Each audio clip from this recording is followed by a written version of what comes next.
Le reportage de la rédaction, il est signé ce matin depuis Lviv, dans l'ouest de l'Ukraine. Nos envoyés spéciaux, Caroline Philippe et Nicolas Roper, assistent depuis leur arrivée sur place à la transformation de cette ville en base arrière du conflit qui se concentre pour l'instant dans le nord-est et le sud du pays. Les habitants se préparent, certains prennent les armes et une partie de l'économie de Lviv se tourne vers l'effort de guerre. Reportage signé de Lviv, donc en Ukraine, par Caroline Philippe et Nicolas Roper. Des cartons sont entreposés dans la cour de cette brasserie de Lviv. À l'intérieur, près de 500 bouteilles en verre remplies d'un liquide sombre, recouvert avec un morceau de tissu. Taras Mazelko, l'un des responsables de la brasserie, n'a pas hésité une seconde à produire des cocktails Molotov à la place de ces bières. Utiliser nos bouteilles pour défendre nos maisons, notre famille, nos parents, c'était une évidence pour nous. Pour des raisons de sécurité, les cocktails Molotov sont désormais produits en dehors de l'usine. Ce brasseur vante en tout cas leur efficacité. Ces cocktails Molotov fonctionnent très bien, même face à un tank. Il faut viser la partie de l'engin qui refroidit le moteur et ensuite il n'avance plus. Le tank n'est plus contrôlable, donc ses occupants sont obligés de sortir.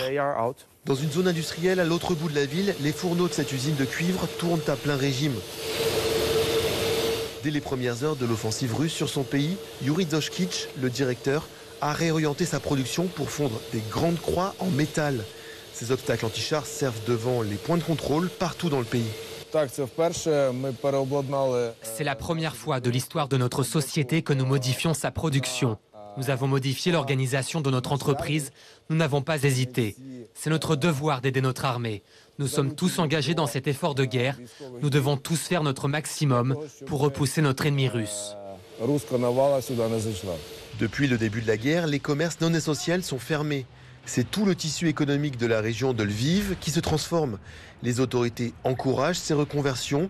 Stepan Kouidiba, chargé du service économique de la municipalité. Toutes les usines, toutes les entreprises, tous les commerces n'ont cessé de nous téléphoner pour nous demander ce qu'ils pouvaient faire. Personne ne veut rester sans rien faire.